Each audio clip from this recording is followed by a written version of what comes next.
In a school building that had been standing longer than anyone working there could remember, the corridors filled every morning with a familiar sound: doors opening, chairs scraping against the floor, voices repeating the same phrases they had learned the day before.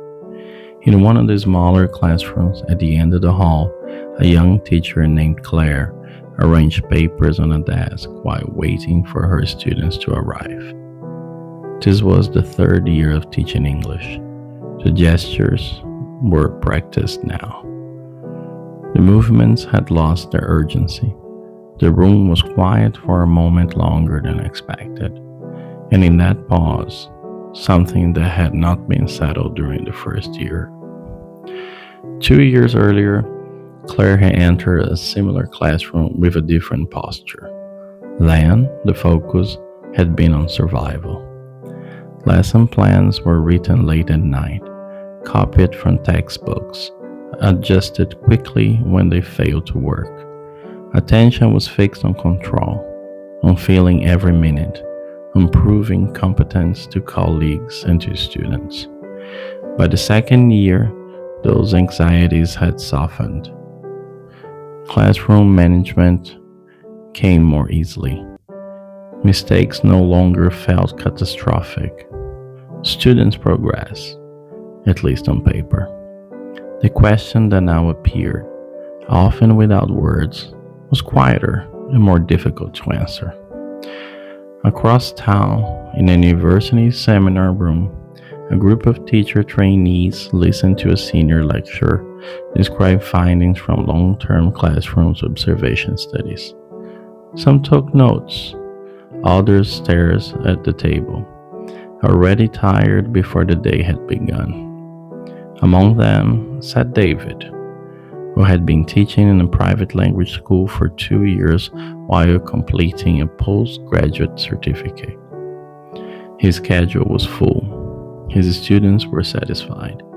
Yet, each week, the same sensation returned during lessons: motion without direction. This sensation had been described before, though not always in language teachers recognized immediately. In 2012, a longitudinal study led by Simone E. Feniger at the University of Zurich, published in the journal Applied Linguistics, followed learners and teachers in early and later start foreign language programs in Switzerland. The study examined not only student outcomes, but instructional practices over time. One of its quieter conclusions was that teacher experience did not automatically lead to deeper learning outcomes unless instructional focus shift away from surface engagement toward cumulative linguistic exposure. The finding did not accuse inexperience, it simply observed a pattern. Teachers improve at managing classrooms faster than they improve at managing language development. Back in the school building, Claire noticed that the students who appeared most engaged were not always the ones who retained language over time. One student, Lena, spoke eagerly during activities, volunteered answers, and filled the room with energy. Another, Mark, rarely raised his hand, often paused before speaking, and sometimes said nothing at all. Months later, doing a written task, Mark used structures that had been introduced weeks earlier with quite accuracy. Lena searched for the words she had used confidently before. No explanation was offered in class. The observation remained unanswered, like a note written in the margin of a book. At home, after the children were asleep, Claire reread old lesson plans. The earlier ones were crowded with activities. Games followed discussions. Videos filled transitions. There had been little space left unoccupied. In the newer plans, the pages were simpler. Fewer tasks, longer texts, repeated structures. The shift had not come from training sessions or professional development days. It had come from fatigue. Doing lessons had become necessary. Similar adjustments were taking place elsewhere, often unnoticed. In an adult education center on the outskirts of a city, Michael, in his second year of teaching, worked with learners who arrived after long shifts at work. Early in his career, lessons had been lively, filled with movement and variety. Students smiled, laughed, and left satisfied. Still, many returned the following week unable to recognize forms they had practiced repeatedly. Over time, Michael began reading research not to improve performance, but to understand failure. One paper, often cited but rarely absorbed fully, appeared again.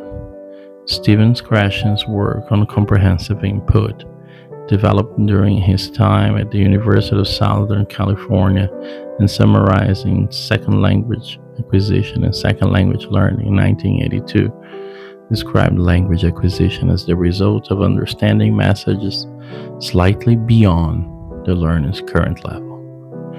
The concept had been simplified in popular discourse, but in its original form, it was careful and restrained.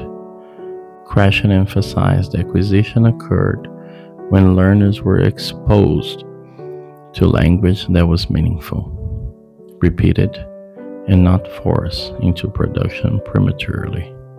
For Michael, this reframed an uncomfortable truth. The most enjoyable moments in class were not always the most productive. In another institution, far from classrooms altogether, a research group at Washington University in St. Louis published findings that would later appear in Psychological Science and the Public Interest. Henry L. Roediger III and Mark A. McDaniel, alongside Peter C. Brown, examined how durable learning forms over time in their 2014 synthesis, later expanded and Make It Stick. Their work was not about language teaching specifically, but about memory, retrieval, and long-term retention. The studies demonstrate that repeated exposure, spaced practice, and effortful recall led to stronger learning than immediate performance gains. In language classrooms, the implication was subtle but significant. Smooth lessons could hide shallow learning. These ideas did not arrive dramatically. They filtered slowly into conversations, lesson adjustments, moments of doubt. Teachers in their second or third year often found themselves standing between two identities. One had already been earned, the competent classroom professional. The other remained unclear, the educator, who understood how learning accumulated over years rather than weeks. In a teacher's lounge during a short break, conversation drifted toward materials. Textbooks were discussed, platforms compared, new resources mentioned briefly and then forgotten. Someone asked whether students seemed to be progressing faster this year. No one answered immediately. Silence stretched. Not uncomfortable, but honest. The question did not demand a response. For many teachers at this stage, the career no longer felt new, but it had not yet become stable. Opportunities appeared in unexpected forms. Curriculum design, mentoring, assessment development, teacher training. Some resisted this path, preferring the familiarity of daily lessons. Others moved toward them cautiously, unsure whether leaving the classroom meant abandoning something essential. David After finishing his certificate, accepted a role assisting with syllabus planning at his language school. The work involved fewer students and more documents. At first, the distance from learners felt like a loss.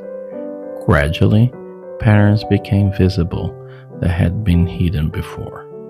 Course objectives did not align with materials. Vocabulary lists expanded too quickly.